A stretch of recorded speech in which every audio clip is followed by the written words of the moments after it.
Fala pessoal, boa noite. Estamos indo aí para a última live aí da semana com o professor Marcos Marcondes, que acabou de entrar aqui. Vou chamar ele aqui para a gente já começar esse bate-papo aí e vocês convidem aí o pessoal que possa vir a ter interesse aí nessa live. Tá bom? Deixa eu ver aqui só por que não. Deixa eu ver aqui. Vou chamar certinho.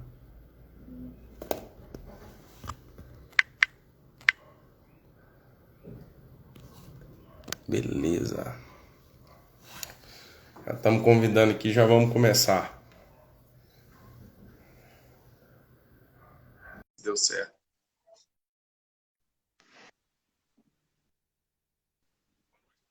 Boa noite, professor Boa Marcos, tudo noite, bem? tudo jóia e você? Como vai? Graças a Deus, tudo bem. Falo hoje aqui de Piracicaba, você está Eu falando de falo aqui onde aí? de Pullman, nos Estados Unidos, aqui. Nós estamos lá bastante distante um do outro. Como é que tá o clima Aqui está aí? começando a esfriar, né? Então, quando está esquentando aí no Brasil, começa a esfriar aqui e à noite. Aqui. Eu moro bem no norte, né? Eu moro no estado de Washington, não é Washington, D.C. Então, aqui agora já está Uhum. começando, à noite já faz 5 graus, 3 graus. Estamos começando o fall, né? O outono, daqui a pouco vai entrar no inverno. Aí as temperaturas caem bem, assim, -10, menos 5, -10, -15, aí aperta. Mas faz parte. Eu tive um período que eu fiquei em 2014 a 2015, lá em Madison, e aí eu lembro bem dessa época aí, dessa transição saindo do verão, que é essa época boa, Exato. né? E depois culminando no inverno aí, que normalmente é bem O pesado. Madison é até pior do que aqui. Madison é mais úmido, né? Então neva muito mais do que aqui. Aqui neva bastante, mas é uma neve bastante. Eles lidam muito bem, é bastante tranquilo. Assim, não é sofrido, né? Madison é sofrível, né? Madison é terrível. Realmente dezembro, janeiro, fevereiro lá não é fácil, não. Não é fácil. Eu passei um tempo lá em Madison, né? Então foi interessante. Não, legal, professor. Primeiramente, assim, a gratidão imensa de tê-lo aqui conosco. É a primeira vez que a gente se fala pessoalmente, já conhecia pelos seus trabalhos, né? Feitos lá na UFV e a posteriori agora aí na. Tá me Voltou, ouvindo? voltou. Deu uma travada aqui, mas voltou. Uhum. Voltou. Tá. E a posteriori agora aí na Washington State Uhum. University.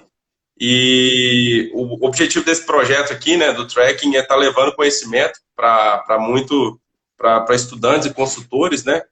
E como a gente viu, eu participei também da Discovery Online, porque infelizmente não deu para ir pessoalmente. Sempre é um evento assim que eu sempre gostei muito de ir pelo alto nível, né, de discussão. Eu fui na de amido e de fibra, que é a área que eu atuo Uhum. mais, né, dentro da nutrição. Mas essa do NRC eu queria muito, felizmente acabou não tendo essa possibilidade por causa dessa questão da pandemia. E a gente teve essa ideia de trazer pessoas, né, que são referências na área e participaram da reunião, Exato. para também trazer um olhar, uma interpretação é, sobre o que aconteceu lá, né, para às vezes ter alguma coisa que já dá para a gente aplicar a campo. Então, assim, o objetivo do track, que a gente tem 1 ano e meio aí de existência, foi um projeto eu e mais três amigos, é de trazer esse conteúdo, acessando, né, sendo ponte para pessoas, referências como o senhor, assim, para levar essa informação para estudantes, né, do Brasil inteiro, que às vezes não teve acesso às universidades tão, assim, que tinha tanta informação como as nossas, né, a UFV, a Exalc, a UFLA e outras aí, né, a USP tem muita informação que chega mais rápido, mas a Nordeste, Centro-Oeste, e não é a mesma coisa, né? Então a gente ir para os consultores também.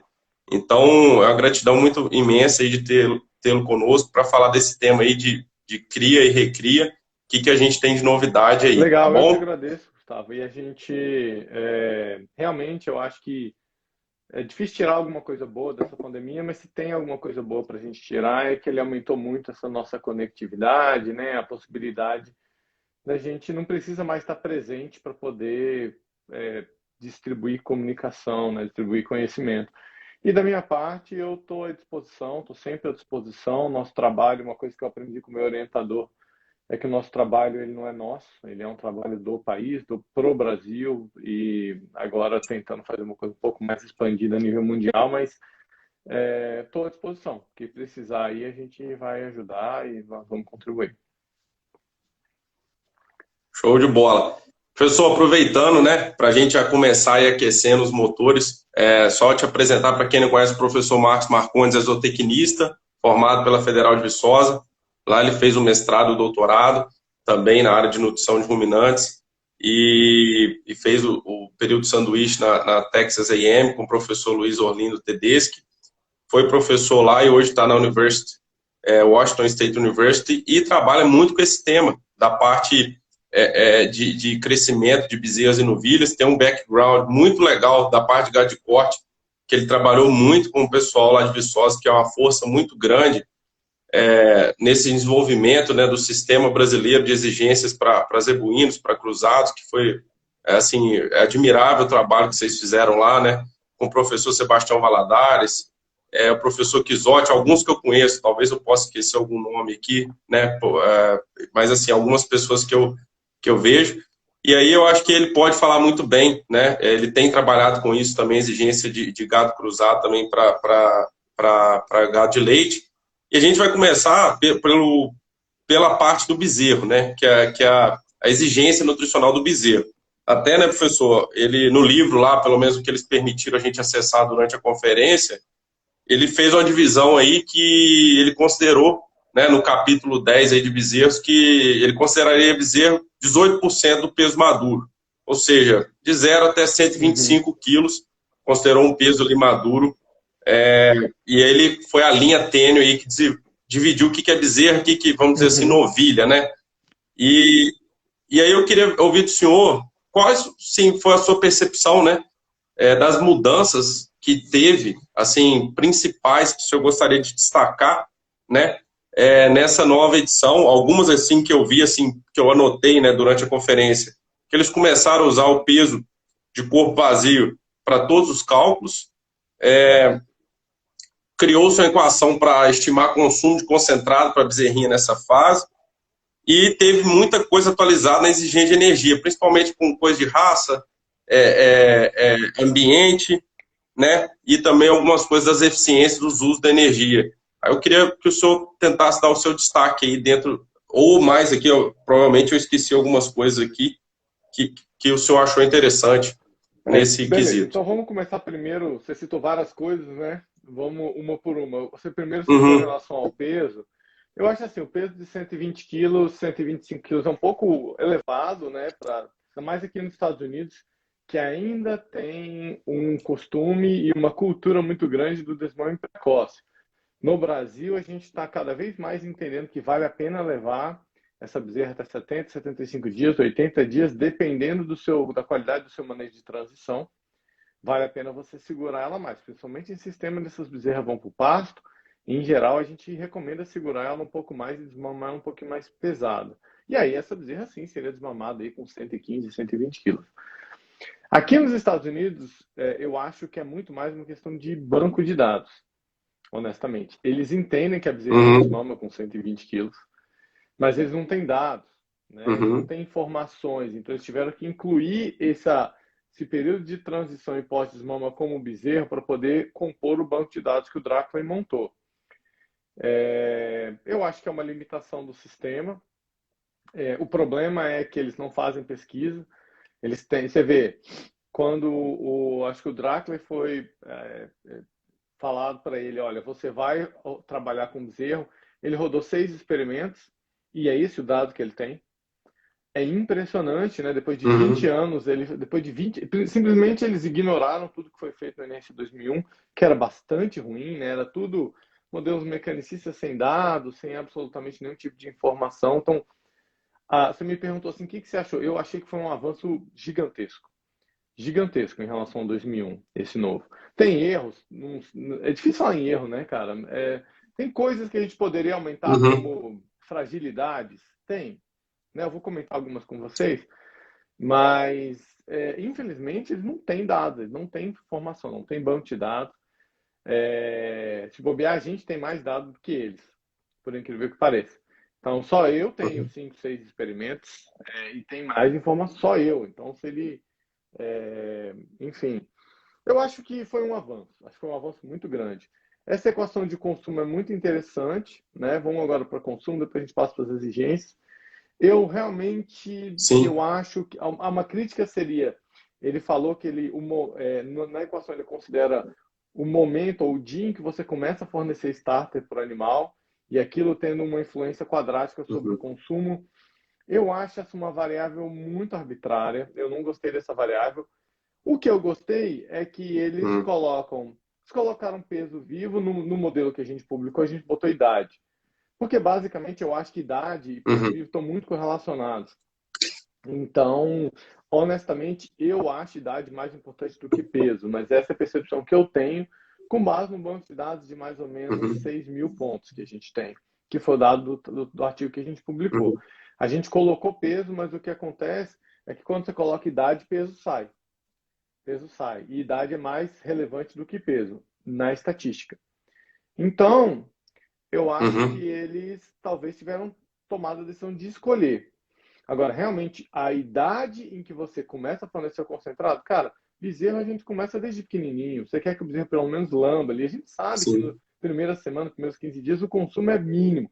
Mas você fornece desde o início, porque você quer estimular, né? A gente até ensina nossos alunos a botar um pouquinho de concentrado no fundo do balde de leite. Agora, a história está mudando, porque tudo vai ser bóron, né? A gente não... vai acabar a balde. É uma questão de tempo. Aqui nos Estados Unidos, praticamente ninguém alimenta no balde mais. Mas enfim, Uhum. a gente tem todas essas estratégias de manejo com bezerro para estimular o consumo de concentrado.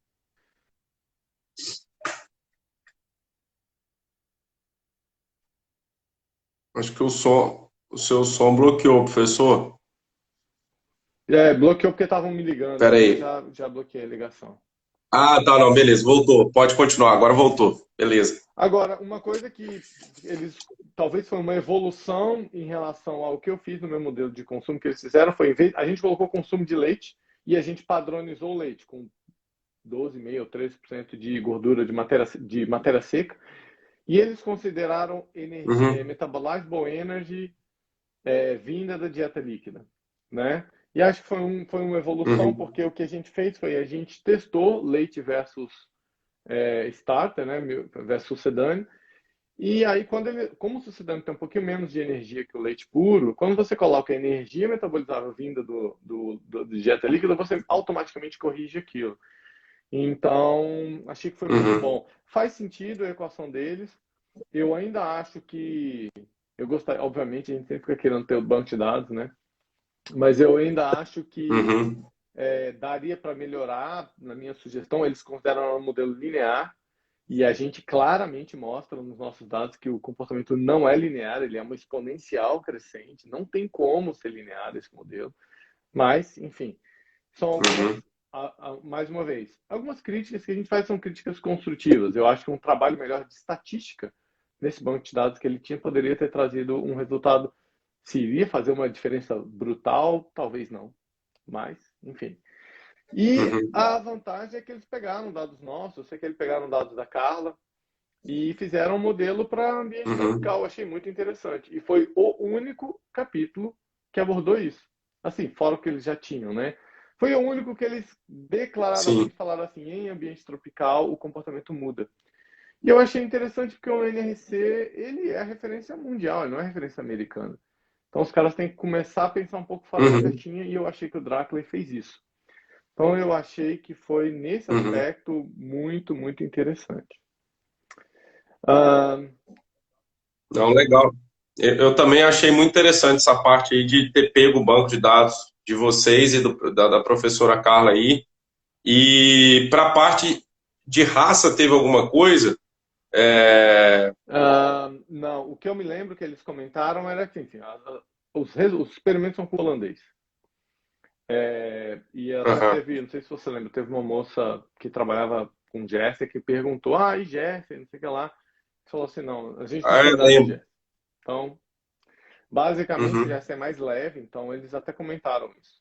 O peso, obviamente, vai ser menor, normalmente os volumes podem ser diferentes. Se você alimentar em porcentagem do peso vivo, em vez de alimentar em gallons ou litros, a recomendação vai ser menor, né? A GERSA precisa de menos leite. Mas eles não têm dado para testar Uhum, isso, eles não têm esse tipo de informação. Enquanto a gente uhum, tem, né, os nossos dados, a gente acabou de publicar um paper agora testando o holandês de Girolando, né? E a gente não achou. uhum, Foi engraçado que em 2005 nós fizemos uma avaliação e a gente achou a diferença entre o holandês e Girolando. Agora a gente, com um banco de dados um pouco mais robusto, não deu diferença. Então, uhum, enfim, eu acho que a gente tem que, independente disso, Gustavo, a gente tem na cabeça que bezerro é uma fase muito inicial. Se há diferença entre raças, se ela representa alguma coisa biologicamente na prática, ali na fazenda, é muito pequena. Você não, eu não me uhum, preocuparia nesse momento, nessa fase de vida, com efeito racial. É provável que ele exista, uhum, biologicamente ele deveria existir, mas na uhum. prática isso é tão pequeno, essa diferença é tão mínima, que eu acho que se a gente pegar as exigências hoje do NRC ou esses dados que a gente recomendou nesse paper que a gente publicou, eles vão dar resultados muito parecidos, né? Acho que Uhum, pode usar com uhum. segurança para GS ou até mesmo para Girolando. Eu recomendaria, eu acho que dá para usar.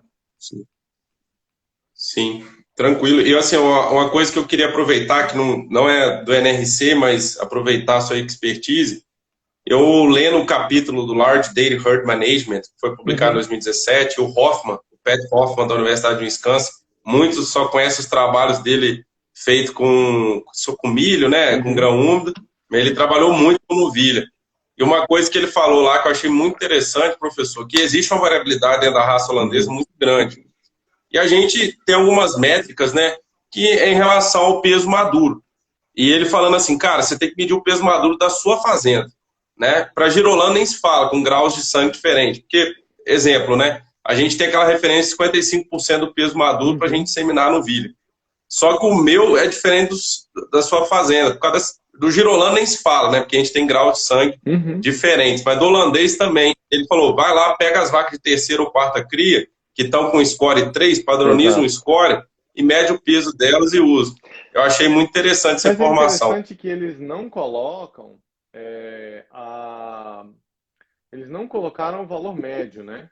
Eles é engraçado também que assim Uhum, eles não falam qual que é o peso que eles usaram como peso adulto.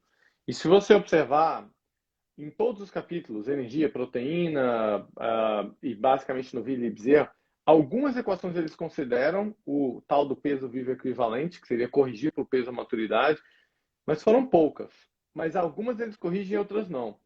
Então, em algum momento, depois de 20 uhum, anos, ou na verdade eles só trabalharam nisso durante os últimos 7, 8 anos, me parece que faltou, uhum, ainda assim faltou comunicação entre os capítulos, porque esse é um cuidado que a gente tomou no BR Corte, quando a gente foi fazer as últimas duas versões, que foi de, se vai usar o peso vivo equivalente, usar o peso vivo equivalente para todo mundo, para todas as equações. Tudo fazer corrigido para peso vivo equivalente. Porque o peso equivalente ele realmente corrige, por exemplo, muitos efeitos raciais, ou até mesmo o que você falou, uhum, efeitos de variabilidade. No Brasil está na moda ficar falando de Holstein e Friesian, né? Que eles têm pesos adultos diferentes, tal, ambos são holandeses e são como se fossem linhagens uhum, diferentes, né? uhum. Então, é o que eu acho. Eu acho que faltou um pouco de padronização. Existe uma certa variabilidade no holandês, mas, de novo, para bezerro, eu acho que é mínima, mínima, mínima a É diferença. O pequeno. impacto vai ser muito Uhum. baixo, eu acho. É o que eu acho. Não, com certeza. Com relação à parte de minerais e vitaminas, né, eles vieram com aquele adequate intake, esse é um conceito Aham, diferente, aham. né? O negócio é o seguinte. ah, Esse é um conceito bem interessante, por quê? Porque as exigências de minerais foram estimadas com base no método fatorial e o Bill Wise ele até critica essa questão do uso do método fatorial e falando até que não funciona, tal. E por que que não funciona? Porque normalmente a exigência nutricional ela é medida pelo nível em que o animal tem, vamos dizer assim, ótimo desempenho, sem demonstrar, é, com zero de desafio, tem um animal sem desafio, sem demonstrar sintomas de deficiência ou toxicidade. Então, você calcula o mínimo necessário para suprir todas essas condições. Desempenho ótimo, tal, tal, tal. Mas todos esses experimentos de minerais são experimentos de curto prazo. O experimento mais longo de mineral que eu conheço é o do Luiz Fernando Costa e Silva, porque o experimento dele rodou por 6 meses. Foi o mais longo. Mas mesmo assim, tem muitos minerais que demoram muito mais do que isso para apresentar qualquer coisa.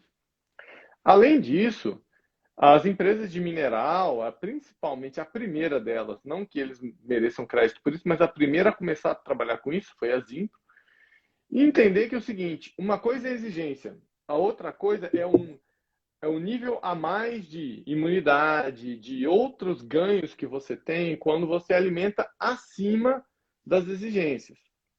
Então, o Bill Wise, ele fez vários experimentos, o Terry Engel fez vários experimentos para o Colorado, e eles começaram a mostrar que, às vezes, alguns níveis realmente são maiores. Então, por exemplo, com vitaminas, a DSM rodou vários trabalhos aí com o High D, né? O 25-hydroxy, mostrando que a vitamina D, quando você alimenta ela, e principalmente você alimenta no precursor e não a vitamina D, você tem ganhos diretos em controle de estresse oxidativo, entre outras coisas. Então, assim, a exigência está errada? Não, não está errada. Mas que você tem benefício em alimentar alguns outros determinados níveis. Então, foi isso que eles tentaram mudar. Até porque, cara, esse experimento, se eu não me engano, de exigência de mineral, é um experimento da década de 60, feito com um quadrado latino 3x3, com animal de corte lá na Inglaterra. Quer dizer, era uma viagem, não tinha nada a ver, né? Tipo assim. Então, eles trouxeram. Agora, é uma sopa, entendeu? O nego bota ali dado de corte de leite de cabra, de chip, de todo mundo e chegaram num valor de exigência. Os dados de bezerro, ele até usaram os nossos dados, tem até uma discussão interessante lá sobre um paper que a gente publicou sobre a exigência de bezerro do JDS, de minerais, e aí ele comenta muito dessa variação, da discussão entre coeficiente de absorção, bioavailability, essas coisas que eles discutiram lá. Acho que foi um avanço, sim. Depois de contar toda essa história, falando que eu acho que foi um avanço, e eu concordo com o aumento na maioria das. Eu tiraria potássio, que eu acho que potássio a gente já alimenta muito, mas ele até subiu as exigências de potássio. Mas a maioria das outras exigências foram bem coerentes, os resultados que eles apresentaram. Tanto de mineral quanto de vitamina. Não, legal. Da parte assim que eu também queria aproveitar aqui com você, até pela experiência que você está aí nos Estados Unidos, né, que tem uma parte do capítulo que ele fala de algumas recomendações práticas, né, que talvez lá na conferência eles não tiveram tempo de abordar, né, eles ficaram mais em cima da parte de equação. Mas até por estar publicando muito nessa área, você deve ter muita referência para falar para a gente. Hoje, essa questão da taxa de fornecimento de leite, né, qual o volume, quanto de sólidos tem se trabalhado aí nos Estados Unidos, que fala em sólidos, né, em gestão de sólidos, o que tem sido o foco aí do manejo de aleitamento? Cara, não, é menos do que você imagina. Aqui praticamente todo mundo ainda dá 4 litros de leite para o bezerro. Praticamente todo mundo. Tá? Um gallon, basicamente. Né? Um pouquinho mais. Quando dá 1,5. O gallon tá 3,6 litros, né? Então, quando dá um pouquinho mais. Na verdade, o que eles fazem? Eles fornecem um gallon com 13,5% de matéria seca, que no final das contas vai dar 4 litros de leite. A grande maioria. Algumas fazendas estão começando a entender. O Brasil adotou essa ideia do leite muito mais rápido que os Estados Unidos. Eu acho que o motivo principal é que o leite ele fortalece muito a imunidade do animal. E no Brasil o desafio é muito maior. Não tem nem comparação. Tá? Aqui realmente, cara, você não vê uma barata, você não vê uma mosca, cara. Entendeu? No verão, passei o verão inteiro aqui. O verão inteiro aqui. E a maioria das vezes é frio. Você não vê uma barata, você não vê uma mosca, você não vê um inseto. Então a disseminação desse tipo de doença, esse tipo de coisa é muito pequena. Além disso, os americanos têm uma quantidade muito grande de disponibilidade de straw, que é palhada de trigo, para cama. E a gente sempre tem um dilema muito grande com cama para bezerro. Ah, é areia, é terra, deixa na terra, porque o sol esteriliza, não sei o que lá. Ou deixa na areia, porque a areia é mais fresca, mais fria e tal. Mas o straw, cara, os caras têm tanto, mais tanto, mais tanto, que os caras vão lá, sujou um pedacinho da cama, arranca aquele pedacinho, joga fora e bota a cama nova. Os bezerros têm cama nova todo dia. Então, Uhum. o desafio do bezerro aqui é muito menor. Então, no Brasil comprou mais essa ideia, eu acho que porque o bezerro se fortalece rapidamente, né, durante aquela fase de imunidade passiva, com 6, 8 litros de leite, o bezerro rapidinho vira um monstrinho, né? E, Uhum. mas está vindo, devagarinho está vindo, mas não é muito estimulado, pelo que eu estou estudando aqui de bezerro, acompanhando e participando dos lives, as coisas, não é muito estimulado. Se você for para o Canadá, por exemplo, o Canadá tem muito mais adoção da, desses volumes mais altos de leite, talvez até a Europa, do que os Estados Unidos. Uhum. E em questão de resposta na primeira lactação, o senhor tem alguma experiência assim, fornecer volumes maiores nessa fase inicial está correlacionado com produção na primeira lactação Está maior? correlacionado com certeza absoluta. Isso aí a gente já tem muita informação. Eu, na minha aula de leite, eu cito, acho que são 15 ou 17 trabalhos. É um volume muito grande de trabalhos mostrando isso. E é impressionante como eles Uhum. não adotam, assim, é inacreditável. Como eles não adotam, porque aqui os Estados Unidos, diferente do. Eu acho o seguinte, a minha opinião é, os americanos, eles pensam mais a longo prazo que os brasileiros, então faria sentido eles adotarem isso muito mais rápido. É, Uhum. Só que e por que no Brasil então isso deu certo? Não por causa do efeito na primeira lactação, e sim por causa do efeito na imunidade do bezerro. Essa é a minha teoria, minha hipótese. Que no Brasil o bezerro ele fica muito mais Uhum. forte, muito mais resistente. Então você tem bem menos diarreia, bem menos coisa quando você dá mais volumes de leite. Ou se aquele bezerro tem diarreia, ele sofre muito menos com a diarreia porque ele está com imunidade, ele está com um status nutricional muito mais forte. Uhum. Eu não sei exatamente. O Drácula comentou sobre isso, sobre o uso, sobre o impacto na primeira lactação. Ele comentou sobre isso no NRC. Então, talvez há uma nova vai haver uma nova, né, a dotagem, sei lá, a dotação dessa tecnologia. A outra coisa que tem que pensar é Uhum. o seguinte: aqui nos Estados Unidos, diferentemente no Brasil, que quem faz a nutrição das fazendas, no Brasil quem faz a nutrição das fazendas hoje, salvo raras exceções, como é o caso do Sebrae do Campo, alguns programas de extensão, mas na maioria das vezes é o pessoal de empresa. E o pessoal da empresa está Uhum. muito focado em venda de mineral, ou de concentrados, ou de coisas relacionadas. E o leite não é exatamente a praia deles. A Troll Nutrition, a própria DSM estão entrando com os milk replacers deles, né, com os sucedâneos deles, de boa qualidade. Então, talvez isso seja um pouco diferente. Aqui nos Estados Unidos, cada fazenda tem seu nutricionista. Todas as fazendas têm um nutricionista. Todas, sem exceção. E aí, os Uhum. nutricionistas aqui são cabeça dura pra caramba. Então, são caras mais antigos. Tem os progressistas, claro que tem. Mas eu diria que a maioria é do tipo assim: eu sempre dei 4 litros, deu certo, vamos continuar com o time que está ganhando. Entendeu? Uhum. Testam menos. Bezerro aqui, cara, é menos evoluído do que a gente imagina. Eu te falo que as grandes fazendas no Brasil têm um sistema de cria melhor do que as fazendas aqui nos Estados Unidos, com certeza. Até pelo desafio, que é maior, a gente tem que ser mais profissa na hora de criar bezerro. Não, interessante. E, assim, professor, a gente entrando na parte aí do concentrado, né? Sempre já teve uma discussão muito grande, tem aqueles experimentos lá feitos pelo Heinz há muito tempo, também dessa parte de pôr forragem ou não, desenvolvimento do rumen e tudo mais.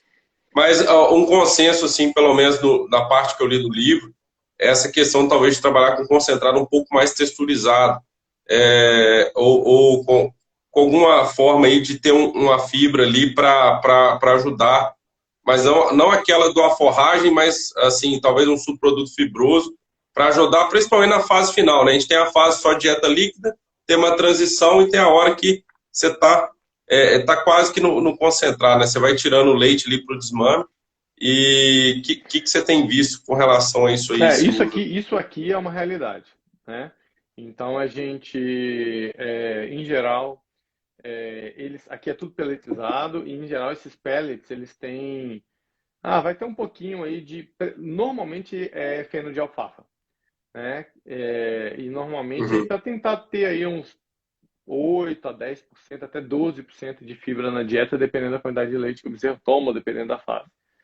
Então, sempre temos alguma uhum, coisinha aí de forragem. Isso é uma coisa que é muito boa em relação ao que a gente tem. Os nossos pellets no Brasil são 100% concentrados. Não tem forragem. Aí, uhum, aqui, como a produção de feno de alfafa, principalmente, é muito grande, ou até mesmo feno de gramíneas, de uhum, algumas gramíneas de alta qualidade, eles entram como composição do pellet. E eu acho uhum, que isso é uma vantagem. Como, basicamente, desenvolvimento ruminal. Ah, existe também a possibilidade, que era uma coisa que eu estimulava bastante quando eu estava aí, e aqui também a gente tem conversado bastante, são os trabalhos do grupo da Terré, lá na Espanha, mostrando vantagem de você fornecer uhum, volumoso para dizer, desde que você limite aquele fornecimento a cerca de 100% ou 100 gramas de matéria seca por dia. Então, ela recomenda isso, que você uhum, faça o fornecimento volumoso, mas limite o consumo por dia. Lá no estábulo, por exemplo, da UFV, a gente limitava 350 gramas de silagem por dia.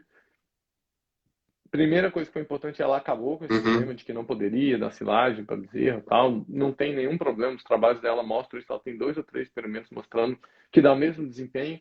Inclusive, uhum, é interessante que tem um experimento dela que mostra que quando você fornece volumoso ad libitum, que é muito palatável, que é o caso do feno de alfafa, e eu acho que o outro que ela achou foi feno de aveia, se eu não me engano.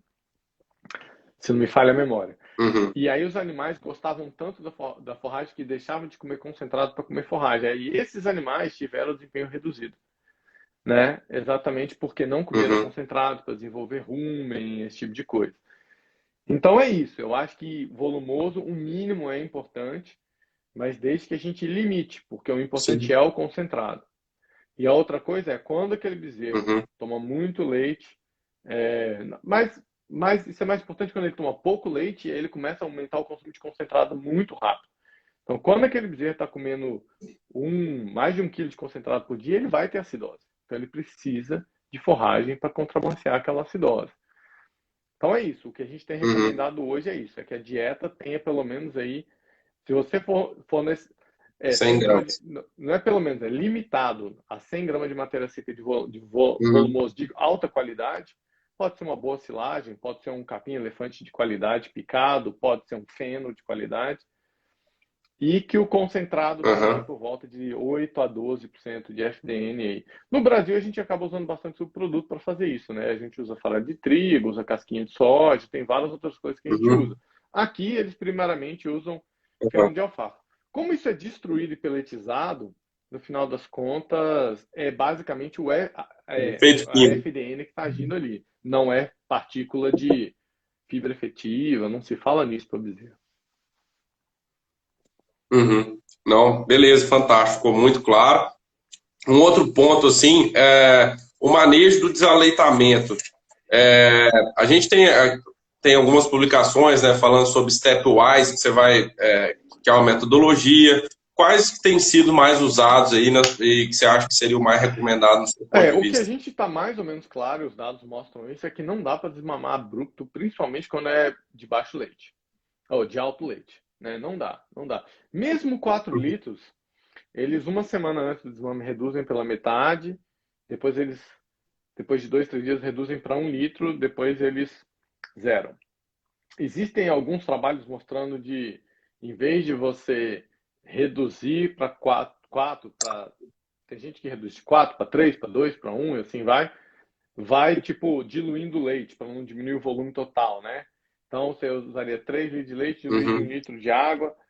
Não tem diferença nenhuma entre você diluir o leite e você ir reduzindo o volume de leite. Pelo menos os resultados de pesquisa mostram isso. Então, não vejo isso como uma estratégia muito prática. É mais fácil reduzir o volume de leite mesmo para desmamar. O desmame gradual aqui, cara, é uma realidade. Todo mundo desmama gradual. Seja 4 litros de leite, seja 8, seja 7, seja 6, todo mundo desmama gradual. o desmame abrupto mais ou menos já está compreendido de que ele é muito prejudicial ao bezerro. Mesmo que os dados de pesquisa não mostrem muita diferença entre o gradual e o abrupto, viu? Se você pegar os experimentos que testaram um versus o outro, raramente eles acham diferença de desempenho, de consumo. Você vai achar diferença 2 a 3 dias ali, dali o bezerro adapta e aí ele tem um ganhozinho compensatório. 10 dias depois do desmame, você já não vê nenhuma diferença entre o desmame gradual e o abrupto. Essa é a realidade. Mas a realidade é que a gente está lidando hoje com o pessoal de comportamento animal, com outras áreas, não é simplesmente desempenho.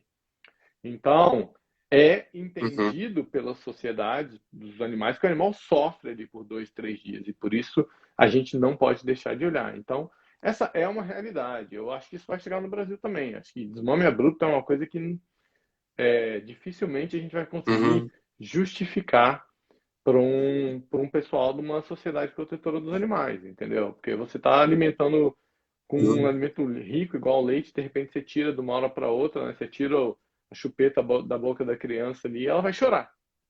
Então, e aqui é a realidade. Aqui é um pouco mais fácil também, que a grande maioria das fazendas tem os autofeeders, né? Então, que é aquela maquininha que você bota o sucedâneo, ela é ligada a uma água de alta qualidade, então ele vai lá, esquenta a água, mistura e fornece para o bezerro. E hoje aquilo é tudo ligado ao computador e você pode planejar todo o amamentamento, né, a amamentação da bezerra do primeiro dia ao último dia dela. Então você fala, ó, quando essa bezerra estiver com 55 dias, reduz de 6 para 4 litros. 3 dias depois de 4 para 3, depois tal. E a maquininha faz tudo sozinho. Então você não tem absolutamente nenhum trabalho. Inclusive é isso que justifica o uso da máquina. Hoje a maioria aí nos Estados Unidos é coletivo com essa máquina ou individual? A maioria acho que ainda é individual. E aí é os trabalhadores ilegais, né? Os mexicanos, o pessoal da Central América aqui. Aí essa galera aí tem que se virar para diminuir, para saber, tal. Fazendas um pouco mais tecnificadas, fazendas muito grandes, já estão adotando o coletivo. Porque realmente o controle que você tem é absurdo. E, mais uma vez, lembra que o principal problema do coletivo é a transmissão de doenças. Então, se você está em um local tipo a Flórida, que é muito desafiador, dificilmente um coletivo vai dar certo. Mas se você está aqui em Washington, Wisconsin, onde os bezerros basicamente têm... Se tiver alguma coisa, ela vai ter pneumonia. Acho que a doença mais frequente, a maior prevalência é pneumonia, não é nem diarreia. Então, aqui as bezerras a gente tem que olhar muito mais para pneumonia do que diarreia. Pneumonia é transmissão do ar, não tem jeito. Se a bezerra está individual, mas está uma do lado da outra, ela vai passar. Né? Se está em bias individual. Então, do individual para o coletivo não vai fazer tanta diferença assim na transmissão. É a diferença da diarreia, que tem que ter o contato físico, né? Então, realmente o coletivo é uma tendência bastante forte. Bastante forte. E é só no leite ou tem para concentrado também? Como é que é o manejo concentrado? Tem algum alimentador para concentrado? Ou tem alimentador, mas raramente ele é controlado, é de consumo controlado. Realmente, o Drackler até cita, né? Que o consumo de concentrado, que deveria ser uma estratégia, o consumo de concentrado seria o ideal, tal, porque ali você realmente entende que o animal está apto a ter uma dieta, a receber uma dieta 100% sólida, mas na prática não é muito viável, porque ninguém mede consumo de concentrado. Imagina uma fazenda que tem 1.500 bezerros, você medir consumo de concentrado desses bezerros, é impossível, né? Então, realmente, a estratégia é entender pelo gráfico do consumo o comportamento, entender que o comportamento é exponencial, então, à medida que o animal vai ficar mais velho, o consumo de concentrado vai subindo, e que a partir de determinada idade você já pode desmamar o animal. E aí você inicia o step down pelo alimentador automático. Eu estou até aproveitando isso aqui, para mim está sendo uma mentoria, né? Porque eu tenho um projeto na área de bezerras e ainda é para individual, né? E a gente trabalha com consumo de ração e ganho de peso, né? A gente consegue medir essas duas coisas, estamos pelejando para medir a altura de uma maneira mais acurada.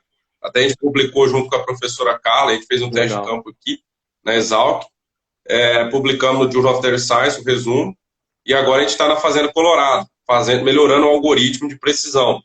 Então, assim, o erro nosso ali no primeiro mês é grande, porque a bezerra come pouco, né? E ela Verdade. brinca demais com o Ela, alimentador, né? Então, essas ela desperdiça interferências, muito, né? Joga muita comida fora. a gente conseguiu fazer até uma borda para ela evitar isso aí, né? No alimentador nosso.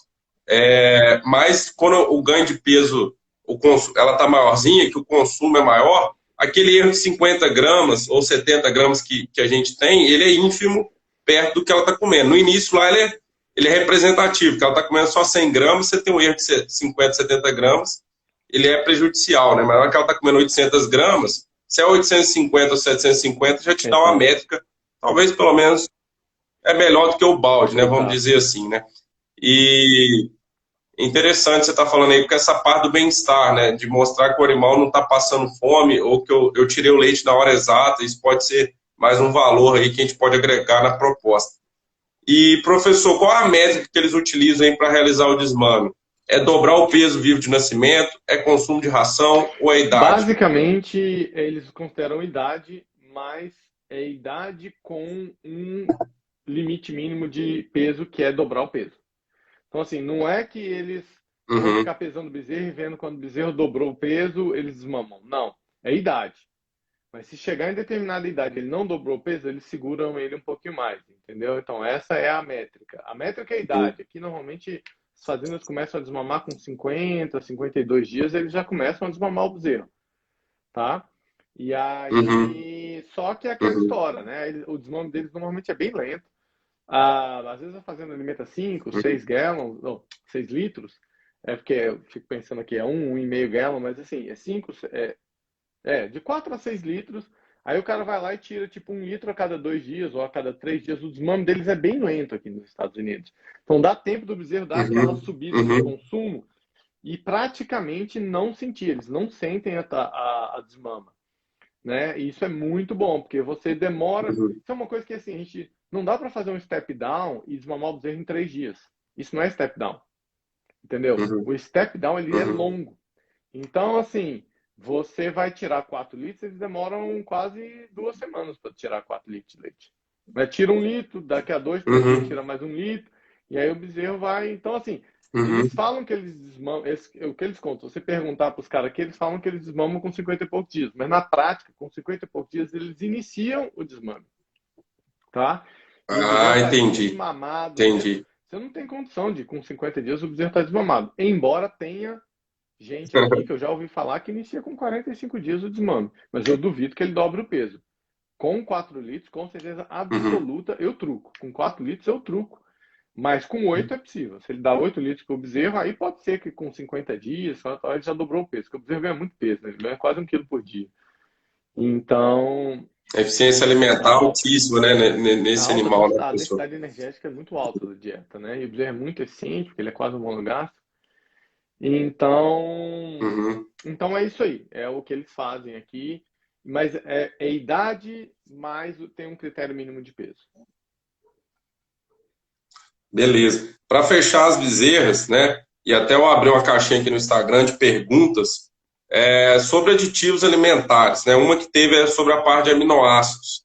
Tem algum experimento aí com lisina e metionina mostrando benefício para o animal nessa Cara, o fase? único trabalho que tem é um do meu orientado, da Ruana, que a gente publicou, ele até cita no capítulo, não sei se vocês viram isso, que é um que a gente testou relação Uhum, metionina-lisina na dieta e a gente mostra que em bezerros essa relação é diferente de animal adulto. Então, a relação ela é um pouquinho mais próxima, eu não lembro exatamente quanto que deu, mas ela é uma relação até menos do que 1 para 2. Ela é uma relação.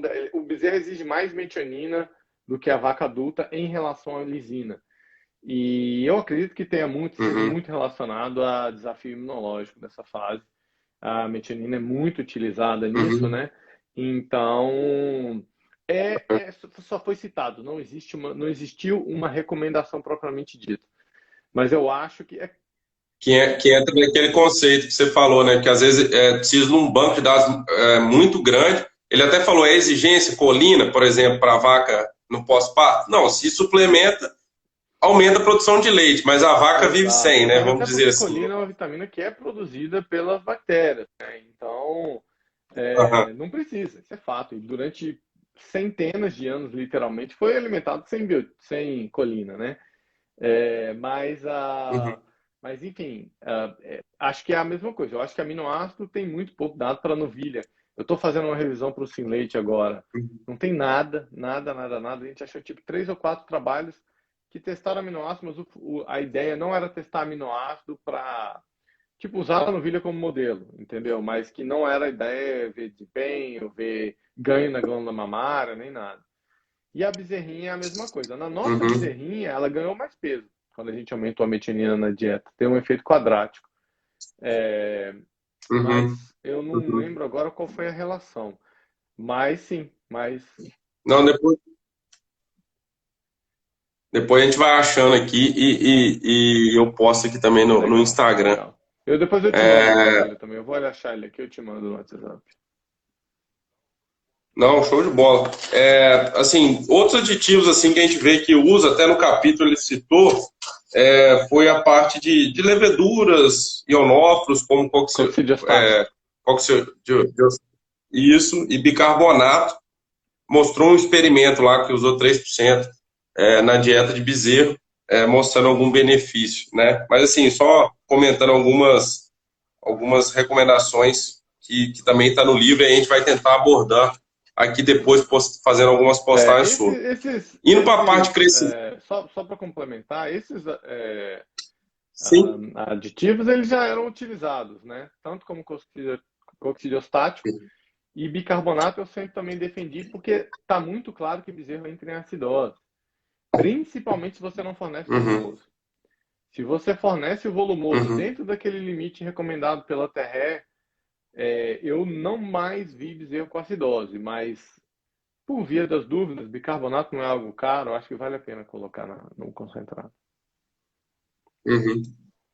Não, legal. Não, bom demais. Eu acho que é importante falar isso, né? Essa questão da acidose de bezerro. Conforme você reforçou na parte de exigência de fibra, né? E, e citando a terré e também aí do bicarbonato como um seguro, Exato, né? Uma exato, segurança. exato. Da parte de crescimento, professor, assim, a priori, no meu entendimento, no NRC 2001 usou-se muita coisa do É gado de tudo, né? corte, né?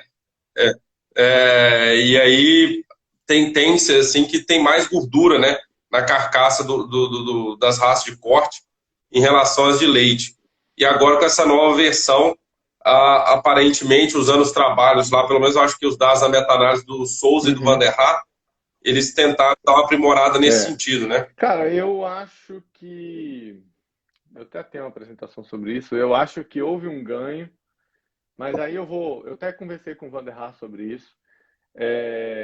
Eu acho que houve um ganho, mas eu fiz essa pergunta lá e eu acho que existe um problema no dado dele, que foi o seguinte: ele até apresentou isso lá, que eles pegaram dados de composição de gordura e proteína na carcaça de novilha, desse banco de dados que eles tinham, e eles traçaram uma regressão linear. Então, mostraram que a gordura cresce linearmente, a proteína cresce linearmente naquela fase, de 100 a mais ou menos 550 quilos, que era o banco de dados que eles tinham. E eu, Uhum, honestamente, acho que isso não está certo. Assim. Eu não concordo. Não tem como ser linear. Entendeu? Todos os dados que a gente tem de outros uhum, animais, de corte e tal. E eu acho que é por isso, não sei se você lembra, eu até fiz uma pergunta em relação a isso. Eu falei, eu acho que vocês estão uhum, trabalhando com uma eficiência muito alta, e essa eficiência muito alta é porque eles estão considerando que o ganho é linear. O ganho não é linear, ele cai essa eficiência, principalmente quando o animal está ali mais acima de 400 quilos, a eficiência dá um tombo. Tem um trabalho que a gente acabou de uhum, publicar no Daily Science com o Trevor, mostrando a taxa de crescimento das bezerras. E é um uhum, dado bastante robusto, deve ter aí uns mil ou mais pontos. E a gente mostra que há uma queda de uhum, desempenho do animal ali a partir de 400 quilos. Isso significa que a partir daquele momento, com certeza, a deposição não é mais linear. E aí isso uhum, fez com que ele achasse eu até perguntei, ele achou uma eficiência de ganho de 0,4. Falei assim, olha, a gente não acha esses valores. Não tem. Eu tenho dado de ovelha, eu tenho dado de cabra, eu tenho dado de gado de corte, gado de leite. Tenho dado de todo mundo. Ninguém passa de 0,35, 36, 37. Raramente, um ou outro uhum, experimento, eventualmente, acha 0,5, 0,6, tal, tal. Mas é eventual. Eu diria que, e eu tenho um banco de dados muito Aham. robusto, eu tenho todo o banco de dados do BR Corte, com todos os experimentos, eu tenho todos os dados que a gente tem de leite dos nossos experimentos, eu tenho todos os dados do BR Chip, todos. E eles, nenhum Uhum. deles, tipo, um ou outro experimento, vamos dizer nenhum, vou dizer assim, 85% ou 90% mostra o KG menor que 0,4. Aí foi o que eu comentei para ele, eu falei, Uhum. eu não quis ficar me alongando para não ficar parecendo prepotência, né? Mas assim, Uhum. eu tô bem Aham, seguro de sim. que não faz sentido, cara. Não tem como ser um valor tão alto. E existe um outro problema que é o seguinte, Uhum. eu falei, comentei isso com o Van der Haar também. O Drackley achou 0,72, 0,75 a exigência de mantença das bezerras. E ele falou que eles não têm dado de exigência de Uhum. mantença de gado holandês. O que ele fez? Usou de vaca. E vaca eles mudaram de 0,80 e poucos para 100. Então a bezerra vai até 60, 90 dias, você vai alimentar uma mantença de 0,7, 0,75. Aí no dia seguinte ela desmamou, você vai usar uma Uhum. mantença de 0,100. Isso não faz sentido, entendeu? E aí Uhum. e ele vai Uhum. usar a mesma Sim. eficiência, porque aquela eficiência de 0,4 é a eficiência que o Dracula achou para a bezerra. Então eles vão Aham. usar, então eles vão superestimar a exigência de energia. Então eu Uhum. vejo um problema bastante grave na exigência de energia das bezerras. Acho, eu até mandei um e-mail para o Van der Haar essa semana para discutir isso. Aham. Eu acho que, por exemplo, se ele for usar o 0,4 que ele achou nas bezerras, ele tem que usar a exigência das bezerras. É melhor usar 0,75, 0,75, 0,74, sei lá Uhum. quanto que ele achou, 0,70 alguma coisa, do que usar o 100 das vacas. É Aham. melhor extrapolar, porque ele está usando a eficiência Aham. das bezerras. E os dados que a gente tem Aham. não são muitos, né? Eu tenho dois dados com holandês, dois experimentos com abate comparativo e exigência de holandês. O KG deu 0,37 e o outro KG deu 0,35. Então, assim, ele usar Uhum. 0,4 tá bom, tá ok, tá razoável, entendeu? Ele usar 0,4. Mas ele tem que usar a mantença do abate comparativo também. Não pode usar chamber, porque o de vaca é estimado pela câmara respirométrica, né? Então ele não pode usar o dado da câmara como Aham. dado de uma coisa, dá diferença, tá? É isso aí. É Aham. 0,32 e Sim. 0,34 que eu achei. Então, E hoje, esses dados não dá para editar no programa, né? No programa acho de que esses não. formulação. Acho que esses não. Eu acho Ah, que esses não. entendi. Existe um erro Entendi. conceitual, né? Uma coisa que assim, existe uma coisa que chama metabolismo suporte. Eu discuto isso nos meus papers de doutorado. Que é o seguinte, é o quanto a exigência de mantença do animal aumenta quando o animal sai do nível de mantença e passa para o nível de produção. Porque quando o animal está em nível de Uhum. mantença, os órgãos dele são menores, tudo é menor. Quando ele passa para o nível de produção, Uhum. ele tem um aumento na exigência de mantença que a gente chama de metabolismo suporte. Quando você faz abaixo comparativo, Uhum. esse aumento na exigência de mantença, ele é absorvido como uma ineficiência no KG, o KG é menor. Quando você faz no Uhum. chamber, na câmara respirométrica, a mantença dá maior, porque você está medindo a mantença do animal em produção, enquanto no abate comparativo você mede a mantença do animal em mantença, só que o KG dá maior. Então é como se fosse assim, no final das contas, a sua exigência de energia metabolizada dá igualzinha nas duas técnicas. Mas em uma técnica, o metabolismo de Aham. suporte é absorvido na mantença, e na outra, o metabolismo de suporte é absorvido no KG. O que o Van der Haar está fazendo? Ele está Aham. pegando a mantença da chamber, da câmara respirométrica, e o KG do abate comparativo. Ou seja, ele está computando o metabolismo de suporte duas vezes. Entendeu? Tá E aí superestimando, aham. a minha suspeita Entendi. é que a exigência de novilha vai ficar superestimada. Ah, não, mas é legal você falar isso, porque aí o nutricionista pode tentar ajustar na mão, Ou né? as empresas que fazem seus Se... próprios softwares, quase todas têm e usam basicamente o NRC, podem ajustar o que eles quiserem, Uhum. se ficar muito alto. É a minha suspeita. Mas essa questão que você falou, o professor Rodrigo Almeida vinha falando para vacas, né? E aí eles deram um ajuste na mantença da vaca, porque a vaca foi subindo de produção, ela bate mais o coração, ela respira mais, o fígado dela tem que trabalhar mais. né? E aí eu acho que eles aumentaram 25% Aumentaram de da zero vírgula vaga, se eu oitenta não me e engano. dois para 100, né? Eles até arredondaram para 100, para 0,100. É, E aí a é, metabolizável foi de tipo 0,20, 0,120 para 0,150. Aumentaram bastante, bastante. É. uhum. É porque justamente, aí nesse caso, por conta disso aí que você está falando, que esse metabolismo Exato. suporte, eu não É isso sabia que mesmo. tinha esse Chama nome aí, suporte. achei É. interessante. Agora, acho que, sim, em termos do Sim. capítulo de E, novilha, acho que para mim o grande uhum, ganho desse capítulo, que eu acho que foi espetacular o que eles fizeram. Primeira coisa que aqui, ó, eu tô olhando as equações, o capítulo de energia usa o de novilha usa o peso maturidade na exigência de ganho, uhum, né? Provavelmente uhum, a vaca deve usar a mesma equação. Bezerro já não usa, por exemplo, né? Enfim, foi o que eu falei, falta um pouco de uhum, coerência às vezes entre os capítulos, né? Mas, mais uma vez, consideraram que a exigência de ganho era linear. E não tem como ser linear. Esses dados não tem como ser linear. Mas eu acho que uhum, o grande ganho mesmo. Bom, eu tenho duas coisas para falar que eu acho que são estranhas, né? Então, primeiro, eles. Como eles. Essa eficiência para ganho. Aliás, agora que eu estou lembrando que eu estou abrindo os slides dele aqui, o Drackley, ele achou uma mantença 0,30 e pouco, 0,70 e poucos para Bezerra. Aí ele falou que o banco de dados dele deu esse valor de 0,44 de KG. Aí ele fala que o NRC usava 69, o 2001, e que o INRAD usava 55. E que no final das contas eles vão usar o valor do INRAD 55. Eu, na minha opinião, assim, o banco de dados que eu tenho, a experiência que eu tenho, o 0,44 deles está correto.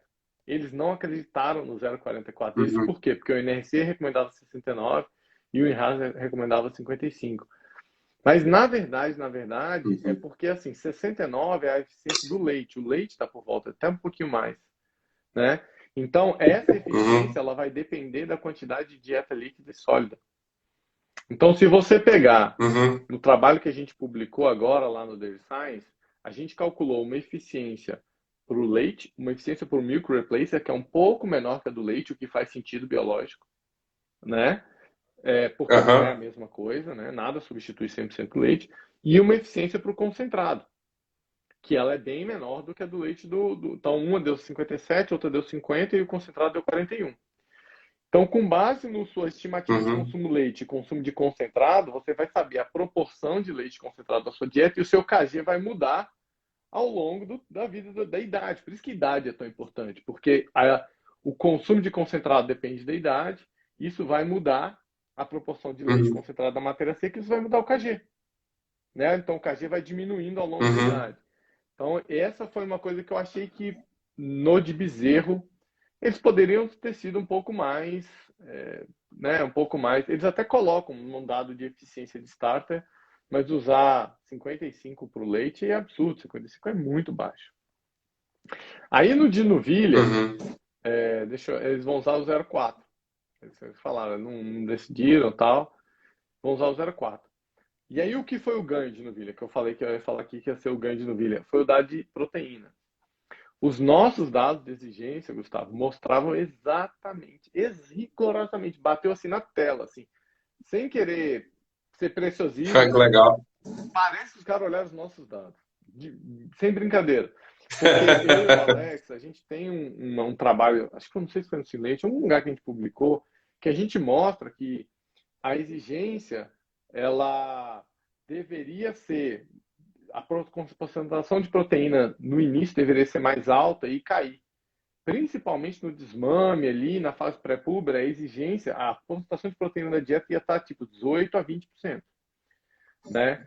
Por quê? Com a ideia de estimular o desenvolvimento de glândula mamária, tal das ideias superproteicas que o pessoal está falando. Uhum, Então eu achei que foi legal que o Van der Haar, ele uhum, admite isso, né, que pode ter um problema, que há necessidade de medir crescimento físico do animal e o animal não engordar e sim crescer mesmo, né? E como uma forma de garantir esse uhum, crescimento, ele olhar a relação proteína metabolizável e energia metabolizável. Isso eu achei muito legal. Aí ele uhum, até bota uma equação 53 menos 25 vezes peso dividido pela Natural Body Weight. Ele não mostra de onde que ele tirou essa conta, né?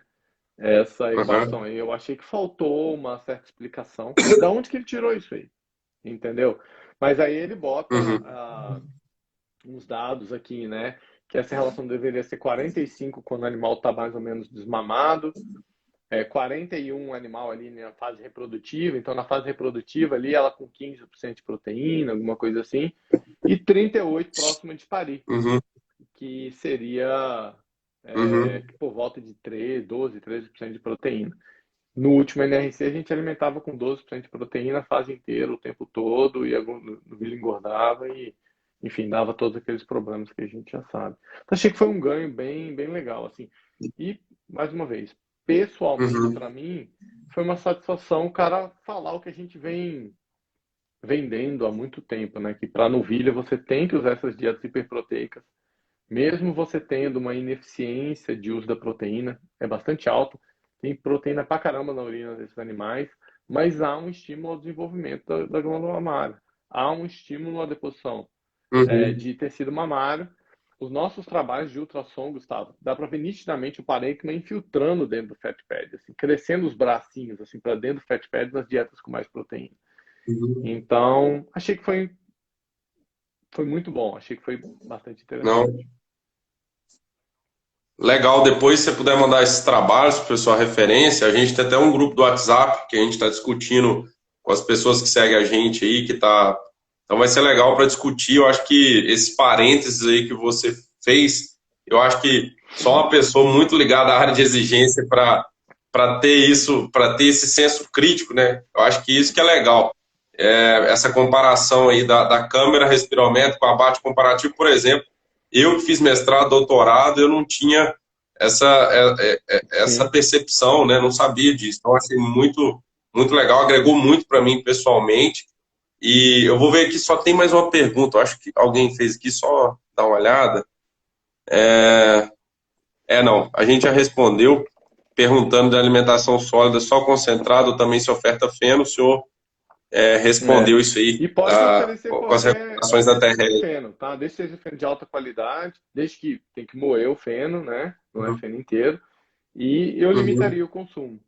Eu limitaria o consumo. Feno é complicado para bezerro, porque bezerro joga muito feno fora, né? Sua experiência deve mostrar. E o Ele brinca fornecimento. demais com feno. Então, assim, atualmente a gente tem fornecido a silagem mesmo, porque o bezerro brinca menos, desperdiça menos e silagem bem, mas é um terço, um quarto do preço do feno, se não for 10 vezes o preço do feno. Lá em Viçosa mesmo, o feno era 10 vezes mais caro que a silagem. Então, ficou para silagem mesmo e deu muito certo. Uhum, com certeza. E, assim, tem alguma coisa que o senhor gostaria de comentar, que faltou de perguntar aqui, que você queria falar, mais um destaque, Não, eu professor? acho que o destaque que eu queria dar era esse, desse, da proteína. Então, eu acho que a energia tem esse pormenor, vamos dizer assim, não é exatamente um defeito, é um pormenor. Eu acho que, assim, de uma forma geral, eu acho que a gente tem que elogiar tanto o Drácula quanto o Van der Haar, porque os caras não tinham muitos dados, aceitaram o desafio e tentaram propor alguma coisa. E eu achei isso fantástico. Os caras tentaram propor alguma coisa dentro Uhum, das limitações que eles tinham de dados, de informação. É impressionante os Estados Unidos é, não ter esses dados, né? Impressionante, eles não têm, mas não têm. Então, assim, de qualquer forma, eu acho que foi um ganho gigantesco.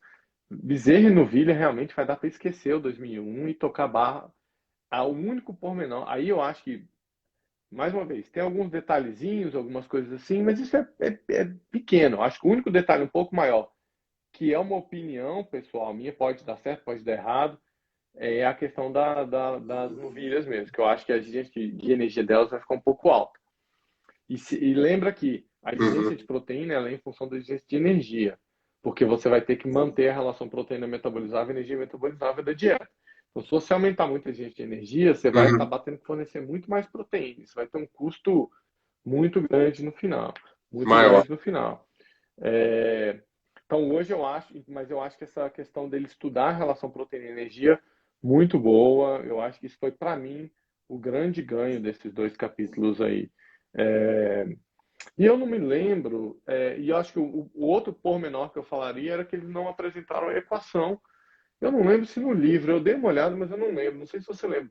A equação de consumo de novilha, que no NRC 2001 Ah, não, tá no capítulo de consumo, no primeiro Ah, capítulo, então tá. pegaram do Hoffman. Ah, tá. Se você ir lá, tô com ele na mão aqui, você vai ver que vai ser Porque antigamente equação, era uma tem duas equação meio aqui. que conceitual, que era a exigência dividida pela densidade energética da dieta, ou seja, não tem nada a ver, porque aquilo não me diz capacidade de consumo, né? Me diz assim, o quanto que o animal precisaria comer, mas não Aham, necessariamente o animal vai comer aquilo, né? Então, eu vou dar uma olhada sim, depois. Eu realmente, quando você me convidou, eu dei uma olhada nos capítulos de proteína e de bezerro e novilha, mas eu aham. eu não tive essa sacada de olhar o capítulo de consumo. Tem, não, tranquilo, tem duas equações. Tem uma aqui que eu acho que é do Kigley, se eu não tô, A não, do, do Hoffman do mesmo, perdão. Hoffman. Usa Mature Body Weight e uma outra que põe FDN. Então são duas equações. Tem uma que tem só o Mature Body Weight e o peso atual, E não tem tá? ganho de peso, desempenho, E nada? não tem, não tem. E na outra também não, Olha só. não tem. Acho que ele está atribuindo a limitação física do consumo. É, Para novilha, tá? mas o desempenho ele é relacionado o consumo é relacionado ao desempenho, né? Mas enfim, eu vou olhar as equações. Uhum, Eles uhum, eles fizeram a mesma coisa para de vaca, né? Mas você vê que milk yield está nas duas uhum. equações. Está na equação só Sim. relacionada a critérios do animal e está considerando critérios da dieta. Eu achei interessante esse approach também deles para consumo, porque Aham. a gente critica muito isso, né? Esse efeito em looping, né? Então quando você, o mais certo biológico é você considerar critérios da dieta. No entanto, você precisa começar de algum lugar. E aí você vai ajustando a dieta, o Uhum, consumo ajusta, e você ajusta de novo até eles se ajustar, empatarem, vamos dizer assim, né? É, uhum. mas eles deram a segunda opção. Olha, se você não tem nada da dieta, você quer saber só o potencial consumo daquele animal, tá aqui a informação. Achei bem legal. Achei bem legal esse approach, pelo jeito eles fizeram mesmo com novilha. Agora, novilha tem que ter dado de desempenho, né? Não tem jeito.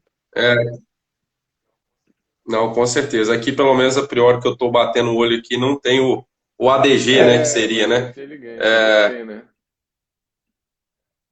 é. Mas beleza, professor. Assim, cara, muita gratidão. Acho que esse nível de discussão e profundidade aqui até me instigou a estudar mais. Achei muito legal. Obrigado mesmo por ter disponibilizado esse tempo aí para falar com a gente. Eu gostaria, sim, também, se o senhor quiser usar o espaço para divulgar o seu laboratório aí, o pessoal, quem quiser seguir, o professor sempre está postando muito dados do que eles têm publicado lá, então vou abrir o espaço aí para o senhor falar um pouquinho aí do seu laboratório aí, Valeu, professor. Gustavo. Então eu queria agradecer aí a presença de todo mundo, dizer que a gente está super aberto aqui.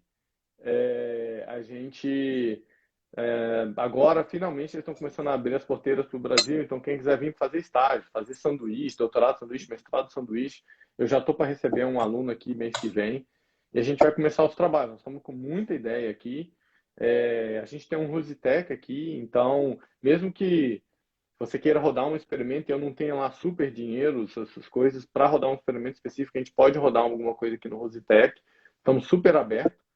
E para seguir o Marcondes Web, né? Eu acho que agora a gente está numa fase de transição, né? Viçosa, eu tinha muita coisa pronta, eu tive que deixar dois projetos para trás, dinheiro para trás, esse tipo de coisa. Eu devolvi dinheiro para a Fapemiga e tal. E aqui agora eu vou começar, né? Estou aplicando agora para os grants e tal, para conseguir algum recurso. Mas eu tenho recurso, algum recurso que o departamento me deu para entrada. Então a gente está começando agora as nossas primeiras análises. Eu tenho uma aluna aqui que está rodando as análises no laboratório, mas eu estou querendo começar dois experimentos em janeiro. Então o pessoal que quiser Uhum. e se envolver e participar do Marcondes Lab e ter uma oportunidade aqui nos Estados Unidos, fica à vontade. E além disso, assim, eu estou sempre aberto a todo esse tipo de coisa, né? Eu estou sempre aberto a discussões, estou sempre aberto a lives, eu estou sempre aberto a palestras, o que for. A gente está à disposição, porque foi o que eu falei, né? A gente estuda é para passar isso para os outros, não é para guardar para a gente, né? Então, enfim, não que eu saiba muito, mas enfim, é o que a gente está fazendo aqui. Não, com certeza, professor, fantástico. Eu acho que legal demais. Eu acho que é isso mesmo, né? A gente tem que divulgar conhecimento, criar oportunidades para quem quer. né, que quem tem vontade é possível. Hoje a gente está com muitos brasileiros aí que são referências, né?